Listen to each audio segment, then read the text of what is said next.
tuloy po natin sa verse 5. Sinabi ng kanyang ina sa mga alila, gawin ninyo ang anumang inyo, gawin ninyo ang anumang sa inyo'y kanyang sabihin. Alam nga ng kanyang ina eh. No? Mary knows that our Lord Jesus Christ was about to do something miraculous. Alam ng kanyang ina na mayroong gagawin ng Panginoon Jesus na milagro. Kaya sabi niya sa mga alila, gawin ninyo lahat ng ipinag-uutos niya. In verse 6, mayroon nga roong 6 na tapayang bato na nalalagay alinsunod sa kaugaliang paglilinis ng mga Hudyo, na naglalaman ang bawat isa ng 2 o 3 bangang tubig. Ayan. So, mayroong 6 na tapaya na 6 water pots. At sabi ng Panginoon, sinabi sa kanila ni Jesus, punuin ninyo ng tubig ang mga tapayan at kanilang pinuno hanggang sa labi. Yan. Fill the pots with water. Ginawa po nila. And verse 7, sinabi sa kanila ni Jesus, punuin ninyo ang tubig ng mga tapaya at kanilang pinuno hanggang sa labi. At sinabi niya sa kanila, kunin ninyo ngayon at inyong iharap sa Pangulo ng Kapistahan at kanilang iniharap. So yun nga po, merong supervision ang Master of Bake bago ito iserve sa mga tao. So dapat siya muna itong matikman. Yun po yung kaugalian. So, at nang matikman ng Pangulo ng Kapistahan ang tubig na naging alak na, no? Jesus turned this water, no, into wine.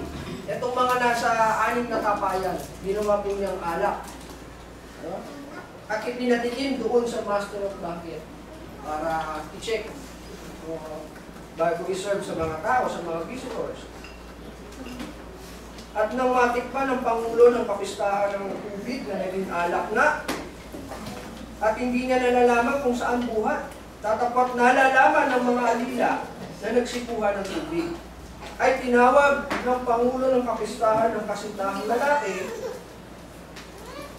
at sinabi sa kanya, ang bawat tao ay unang inilalagay ang mabuting alak, at kung makainom ng mabuti ang mga tao, ay saka inilalagay ang pinakamasama, itinira mo ang mabuting alak hanggang sa ngayon. Yung pala ang custom, no? Sa celebration, no? Sa kasalan ng panahon po. Unang isinaserve kung mga mabuting alak. So pag nakainom na ang lahat, tsaka isusunod yung hindi mabuting alak. Kung sa madaling salita, yung masarap na alak muna isuserve. At kapag nakainom na ang lahat, tsaka isuserve naman yung hindi ganong masarap na alak. Yung hindi masarap na, hindi mabuting alak. So, ano ang pinaghihiwatig ng pangyayaring ito sa atin? So, nasa panahon natin. Kaya po naglagay ako ng issue sa araling ito. Ito po. Yan ang issue na atin pong sasagutin. Does the Bible allows the social or recreational use or drink of alcoholic beverages? Yung tanong sa atin. Kaya sabi ko, pagdukay ng magulang ang kailangan. No? Did Jesus promote to drink alcoholic beverages? Dahil in His first miracle, He turned water into wine. Ito ba? Ibig sabihin ba nito ay pinapayagan ng Biblia ang pag-inom ng alak? Pag sinabing recreational use, kung bang you can drink whenever you want, if you want to celebrate, if you want, kung ano lang, gusto mo lang, uminom ka, lasing ka. Did Jesus promote to drink alcoholic drink? Ito yung tanong eh.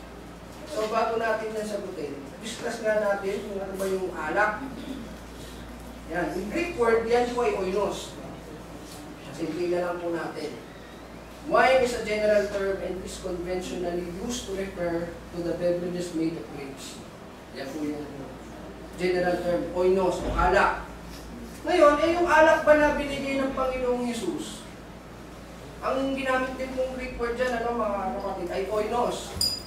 What about the alak, the wine that our Lord Jesus Christ served in the marriage in Cana? So, ito pong Matthew chapter 9 verse 70. Tinutukoy po dito yung salita rin oinos din sa salitang wine. Oinos din po ang ginamit ng Greek word. To referring to the fermented wine. Pag sinabi pong fermented wine, may alcohol na. So, pag may alcohol na, siyempre, nakakalasing. Okay? So, in Matthew chapter 9 verse 17, ganito pinaliwanag ng Panginoong Hesus yung so, pinukuha po natin dito yung tungkol sa alak. So, ibang topic po yung konteksto o yung pinag-uusapan nito. Pero ito yung sabi ng Panginoong Hesus. Neither do people pour new wine into old wineskin. If they do, the skin will burst, the wine will run out, and the wineskin will be ruined. No, they pour new wine into new wineskin, and both are preserved. Sa Tagalog, wala rin nagsasali ng bagong alak sa lumang sisidlang balat. Kung gano'n ang ginawa, puputok ang balat, matatapon ang alak, at mawawasak ang sisidlan. Sa halip, isinasali ang bagong alak sa bagong sisidlang balat, at sa gayon, kapwa ito nagtatagal. So kasi, no, yung fruit, yung juice ng grapes, no, kapag nilagay po doon sa sinasabing wineskin sa sisidlang balat, naglalagay po sila ng yeast. Yan. Doon nila binuburo, pine-ferment yung juice ng grapes, including the yeast, no? With mix of yeast. Ang ginagawa ng yeast, nagre-react siya, so during the fermentation, so konting science, no? Nagre-react siya, and the yeast turns the glucose into ethanol. No, yung sugar or glucose, chine-change niya, tina-transform niya into ethanol. Kaya nagkakaroon na ng alcohol volume, yung fermented wine, pag nabuburo. So, ganun yung proseso. And then, habang nangyayari yun, yung wineskin, nag-i-stretch out. No, na-i-stretch siya. Kaya, kung lalagyan uli ng bagong alak, ang sabi ng Panginoon, dadalo ulit sa fermentation, mag-i-stretch ulit yun, hindi nakakayanin yung sisidlang balat, puputok na siya. So kailangan yung bagong wine, ilalagay mo rin sa bagong sisidlan. Kasi kapwa na ito puputok, hindi na kayang evolve yung fermentation process dahil use na yung, gamit na yung sisidlang balat, yun po yung ibig sabihin. So, sinasabi dito na yung wine is fermented. No? Dito po sa atin binabasa. Okay? So, yung ating mga archaeologists, so nakita po nila itong sinaunang wine press na pinapakita ko sa picture. Ayan. Diyan po nila nilalagay yung mga grapes doon sa elevated area, kung saan, pinaapak-apakan po nila yan para makatas nila yung juice ng grapes. And then, dadaan po doon sa tube, and then, mapupunta doon sa mas bababang shallow. Ayan. Yan po yung pinaunang proseso, ano? At ito po yung sinasabi ko kanina, na process of fermentation, na nilalagay nila sa sisid ng balat, including the yeast, para po mag-ferment, para po magkaroon ng alcohol volume yung juice or the fruit of the wine. Now, another one is the fruit of the wine na mababasa natin sa Matthew chapter 26 verse 27 to 28. Dito hindi po ginamit yung salitang oinos, yung Greek word na oinos, kundi the fruit of the vine.